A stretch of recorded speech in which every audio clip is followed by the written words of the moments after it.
Okay, so here at 4.1b, so we're just talking about checking accounts, which the easy thing about this lesson is that with checking accounts, it's just addition and subtraction, right? Money goes in, money comes out.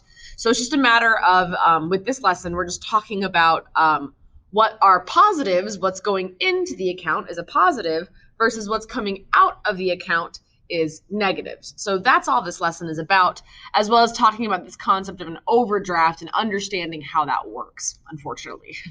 So let's go ahead and read number 1. So Allison currently has a balance of $2,300 in her checking account. So this is, I'm going to kind of pick this apart as I read it.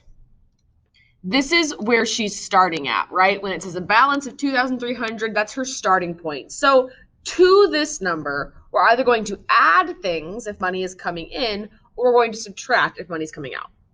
She deposits this paycheck, this rebate check. A rebate check is actually just like a refund. You kind of have to like send in for the refund after you buy the thing. That's what a rebate is.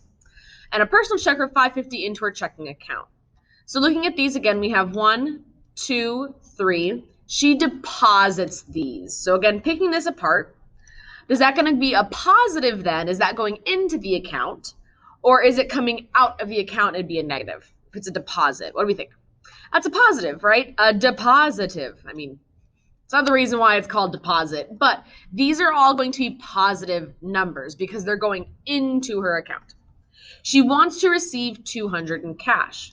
So this next number here, she wants to receive $200 in cash. That means that's coming out of her account. Yes, she has $200 in hand, but it's out of the account now. And that's what the question is asking. The question is asking, how much will she have in her account after these transactions? And again, transactions just mean anything happening to the account, money going in or money coming out. So if she wants to receive $200 in cash, that's coming out of the account, so it's a negative. So this is super easy. Excuse me. All we do, we have our starting balance. We are going to add the positives to this number and then subtract the negatives, and that's it. So go ahead and give it a shot. Pretty simple. So we have plus 425.33 plus 20 and then plus 550. Those are all deposited into the account, and then minus 200. I can actually even do all of this all at once. So 2,300 plus 425.33 plus 20 plus 550 minus 200. Okay, so if I did this right, and hopefully I plugged everything in correctly, should get 3095.33. So that is the new balance it would show in her bank account after all these transactions go through. Pretty simple, right? Just adding and subtracting. Let's go ahead and try it again. But what we're looking at here, and I'm going to have you guys do this, but I'm going to kind of pick this apart. This is his check register. So I'm trying to see where it says that has a checking account for each transaction. Yeah, so this is what a check register is. It's a handwritten account of the money coming in and out of your account. This is a good idea to keep, and we talked about this a bit in class. Because if you write checks, they don't come out of your account until the person cashes them. So you might forget about that check if you don't write it down. So we can see these ones over here are actually handwritten checks if they have a number. The E stands for it was a debit card transaction. That's E for electronic, yeah? So all we're doing is the same question. We want to find the balance in the account. After all of these things are done, we just got to pick apart the information here. So here's up at the top, this is the starting balance. So usually in that column, that's reserved for your current balance. And these are different types of transactions. This says payment amount. Actually, let me undo that. This says payment amount, and this says deposit amount. So between those two, which one do you think is going to be positive numbers? The deposit, right? Deposits go into the account. I know it says payment, and you might think, oh, does that mean payment to me? Not if this is called a deposit, right? Deposits go into the account. This means payment to other people, right? So those are negatives. So same thing, you're going to start with this balance. From this balance, we're going to subtract the numbers in this column, add the number in this column, and then we're good. One last thing I need to say before I have you guys try it. In a check register, often this is how this happens. This line here, cutting the numbers in pieces, is the decimal. So this is 1721.00. This is 32 and 50 cents. This is 101 and 50 cents, so forth and so on. So go ahead, write this number down, subtract these numbers, add this number, and then you're done. Okay, so I'm going to go ahead and write this all out. We've got 3, 6, 7, 2. Actually, I'm going to just do it right here. Minus 721 minus 3250. That's from this number, right? Now I'm going to add this one. I could have added it at the end, but I'm going to go ahead and do it in order. It doesn't actually make a difference. I'm minus 101.50 and minus 138.90. And then we can get our new balance. 3672.27 minus 3250 plus 821.53 minus 101.50 minus 138.90. Okay, so if I did my math right, hopefully I did. This is 4220.90. That sounds about right. So this is the new balance after all these transactions go through. And again, this is an important thing to understand, especially if you are going to write checks.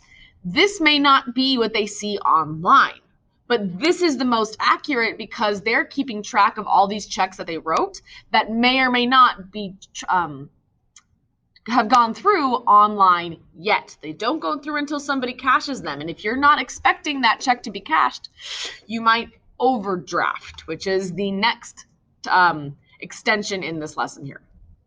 Bring the camera down here again.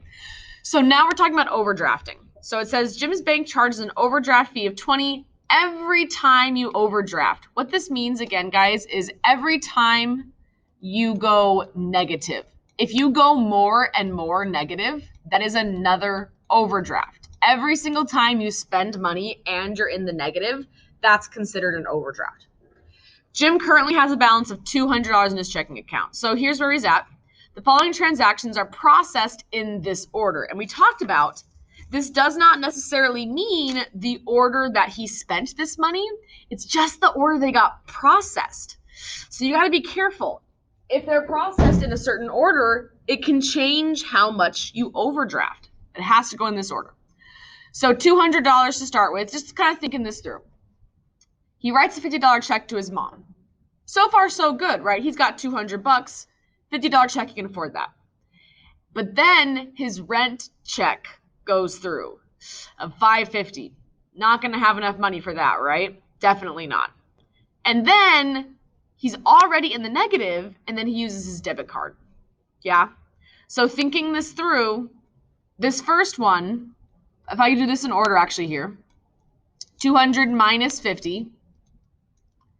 This is good, right? Still in the positive. Did not overdraft. Thumbs up. But right here, this is going to be the first time he overdrafts. So let's go ahead and do that math. 150 minus 550. How much is he in the negative? He is negative 400. And again, it would actually show up in your bank account with a big negative by it. Negative 400.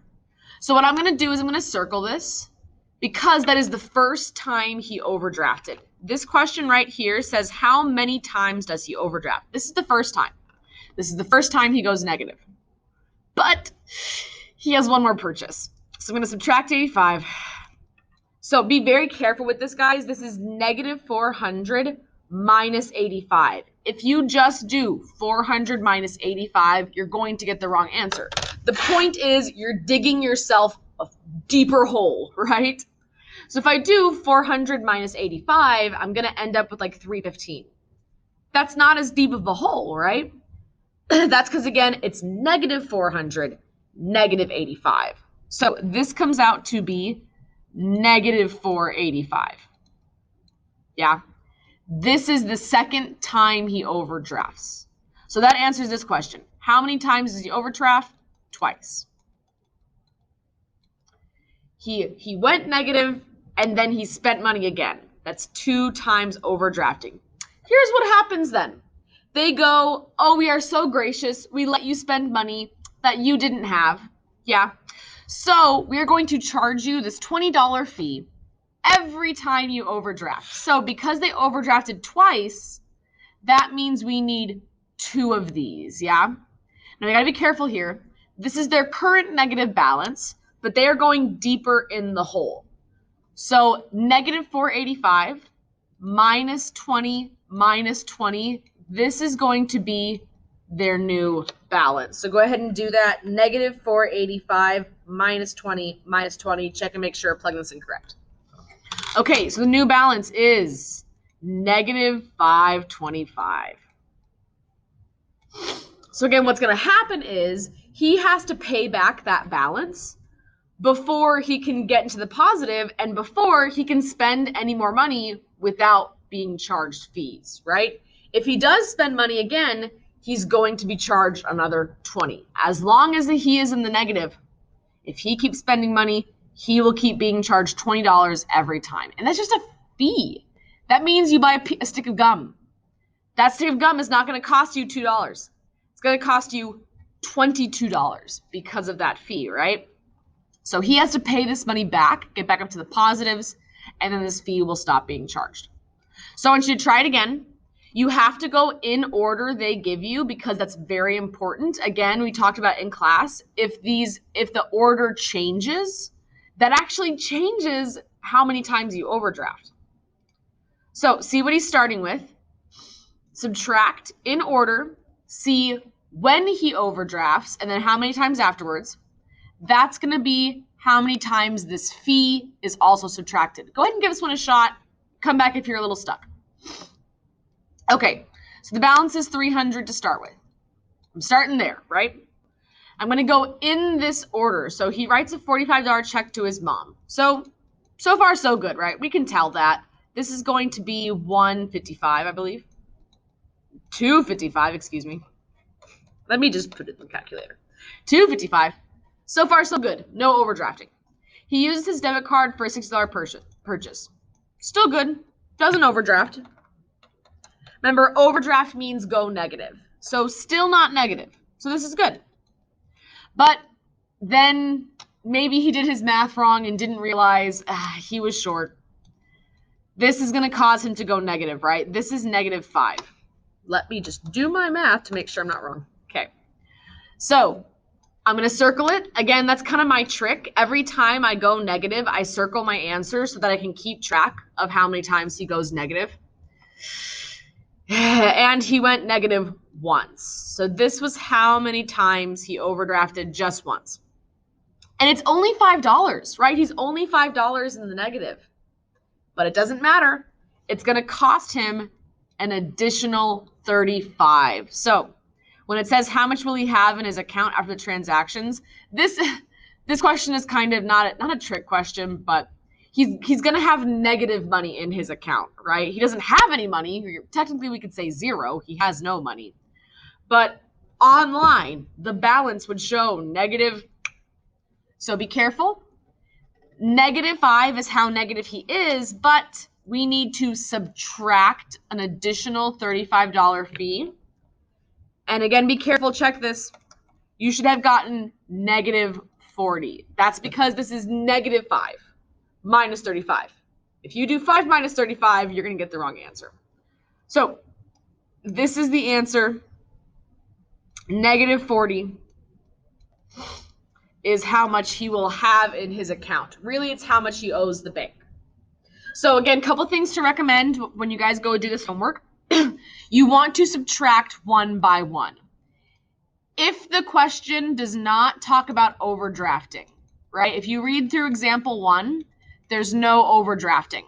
That means you can just do it all at once. Like, see how I did here? Bloop, bloop, bloop, bloop, bloop. I plugged this whole thing in the calculator. It was fine.